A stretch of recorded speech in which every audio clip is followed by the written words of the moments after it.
A study by Ofcom has revealed that TikTok is now the most popular single source of news for teenagers in the United Kingdom. The findings by the media regulator reveal that the video sharing app is used by 28% of 12 to 15-year-olds for finding out about current affairs.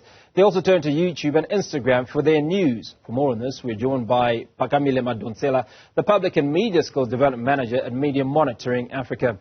Phakamile, I appreciate your time. According to research by Ofcom, TikTok is now the most popular source of news for teenagers in the UK. How do you think the format and nature of content on TikTok have contributed to its popularity? Thank you so much. I think everyone will agree that the fast nature of TikTok is really what draws young people. The constant watching of videos, the visuals versus the writing, the shortness of the video, the entertainment element of TikTok presents itself as a very attractive form of communication and entertainment for young people, which makes it more attractive than any other kind of social media platform that's out there. So I would understand why young people are drawn to it. I suppose it also speaks to the packaging of news. I mean, one of those things that seems to have come out of this study is that young people don't actually like news, at least not the news that we watch, because of certain issues. What has come out regarding that? So I'll talk to our research, but before that, maybe I'll just give a little bit of a background so to frame the research. So I work for Media Monitoring Africa. Media Monitoring Africa was established in 1993 as a watchdog, taking on the role of to promote democracy in a culture where the media and the powerful respect human rights and encourage a just and fair society. Our research last year, we embarked on a joint initiative between MMA and UNICEF to explore how children aged between 13 and 17 in two provinces in South Africa, so in Limpopo and Gauteng, how they engage with news, specifically on social media platforms, and how high-quality news can be made more engaging for this audience. And the reason was that we wanted to really explore and find out how children engage with news on social media. And our key findings, which are very similar to the UK research, was that despite mixed reactions about issues of trustworthiness or accessibility to traditional media and social media as a news source, an overwhelming majority of learners that we interviewed preferred engaging with news on social media.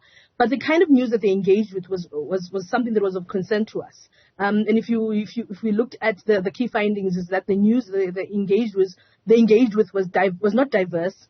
And predominantly dominated by celebrity news, so things like fashion, lifestyle, music, dominated by trending topics, so ESCOM, President Ramaphosa, ANC. So it's often linked to events and not issue-based. Sorry, and you mentioned that you were concerned. Why were you concerned? So the recent research that came out, I think 2-3 months ago, that said that 82% of grade 4s can't read for meaning. And that's why we're seeing TikTok on the rise, because young people don't want to read. Young people don't want to engage with news in a meaningful way to be able to search for information, to gain an understanding of current affairs. It's event-based, so they want to be able to go on TikTok and look at a video about ESCOM and which might have correct and accurate information, but sometimes they do need to go to credible and trustworthy news sources to be able to get that information.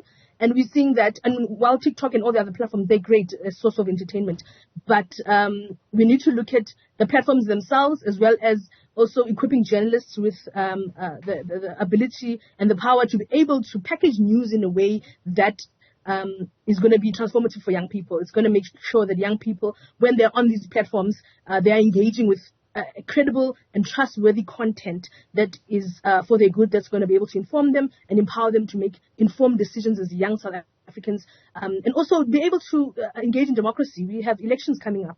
Our young people should be able to be abreast of information about the manifestos, party manifestos. They need to be engaged about what parties are offering.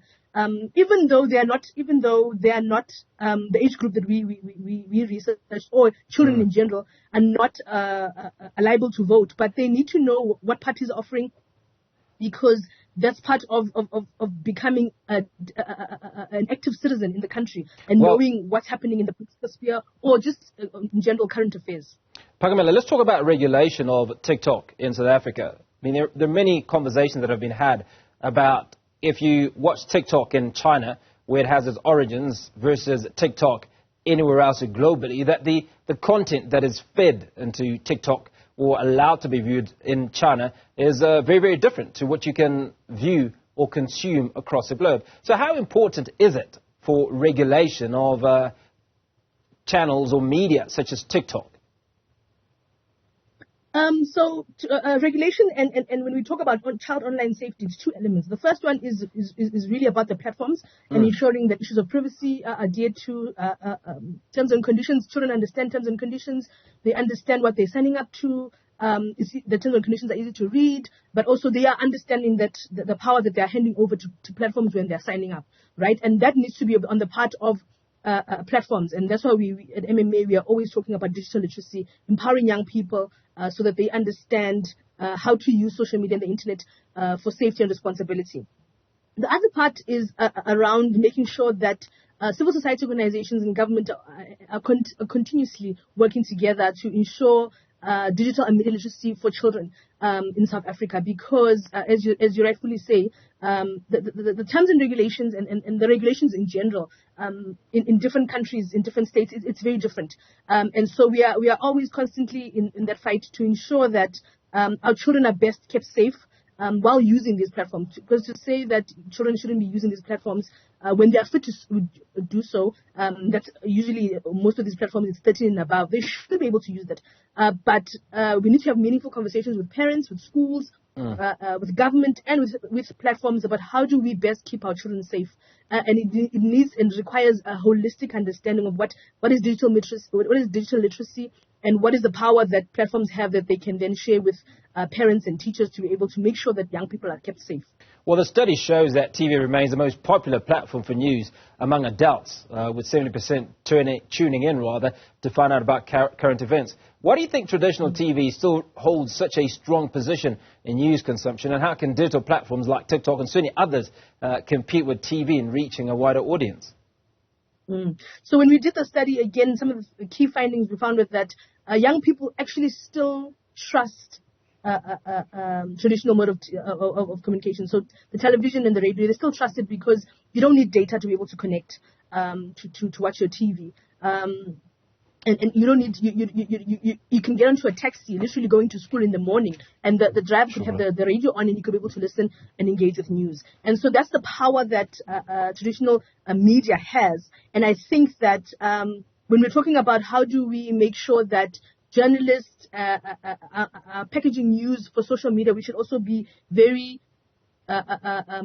considerate of the fact that data is still an issue in South Africa. And so if we want to transfer the power that traditional media has to social media and the internet, we need to be able to understand the digital divide, we call it, in preventing young people being able to access the news on social media or any other online platform. Well, you've talked about trust, Phakamile, which is a big issue. Now, just how much of the information on TikTok is inaccurate or is misinformation as a percentage relative to what you'd watch on mainstream TV?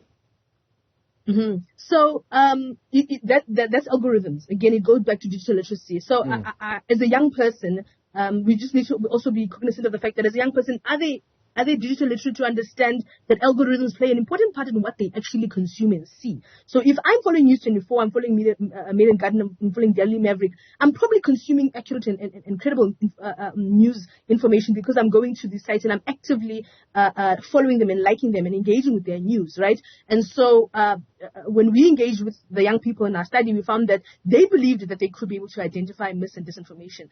But actually, they stuck to one or two strategies around if a news item appeared on radio, then I'll just verify it on social media, and if that's the case, then I know that it's accurate. So they have very limited strategies on how to identify mis and disinformation. Again, goes back to digital literacy, goes back to understanding the internet and how it operates. And then also calling upon platforms to work again with government and civil society institutions to make sure that young people have these kind of skills to be able to navigate around mis and disinformation, especially now going into even adults.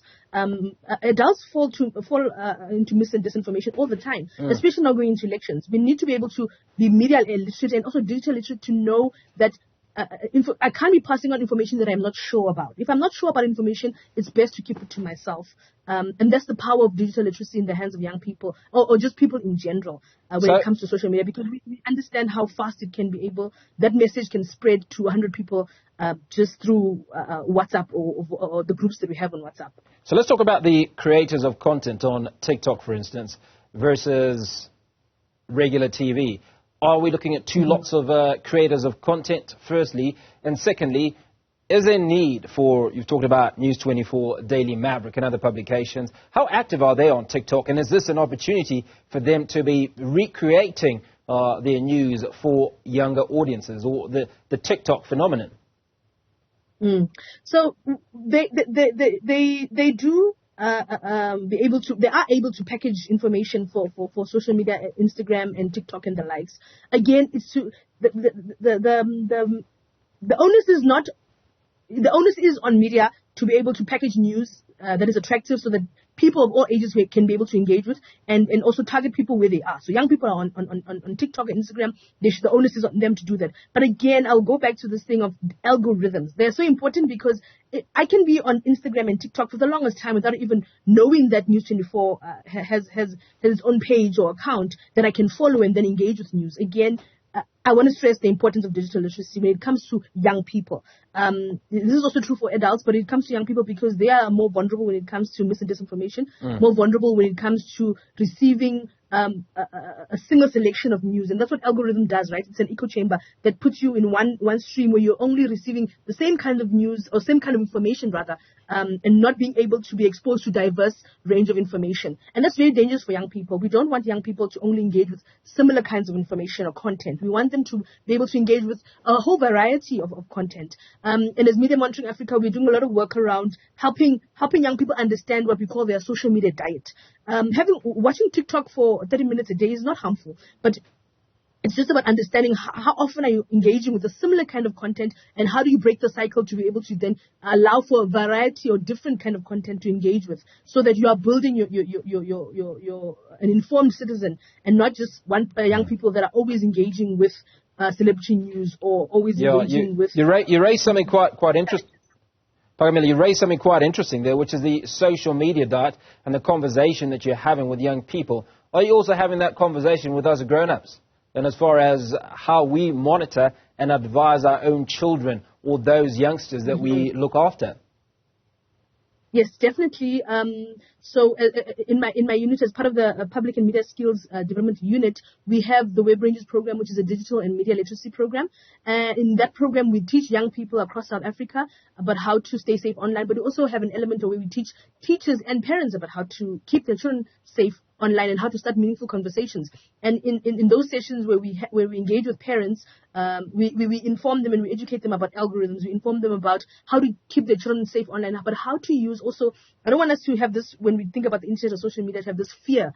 When you're using the internet responsibly and safely, it can be a beautiful platform that it connects you, but also builds your online reputation, and exposes you to a wide variety of information that is good for you. And so we always recommend that our parents first engage with young people and their children about how to stay safe online and what they're using the internet for. There's a big word in media, in digital literacy, we talk about becoming an active digital citizen. How are you using the internet as a tool, just like you would a pen in your hand? How are you using it as a tool to be able to write the future that you want? And so that's a really powerful conversation starter for parents around internet usage, and also these different platforms. What are children doing on TikTok? Have you asked your child, what are they doing on TikTok? What are they doing on Instagram? For what purpose is it serving for the person they want to become in 10 years' time? And so that's really the conversation that we're having with young people, as well as parents, and we continue to have it through the various initiatives that we have. Well, this conversation could have gone on for much longer, but we are out of time. Phakamile, appreciate your time this afternoon. Phakamile Madonsela, the Public and Media Skills Development Manager at Media Monitoring Africa, certainly sharing some key insights into the media.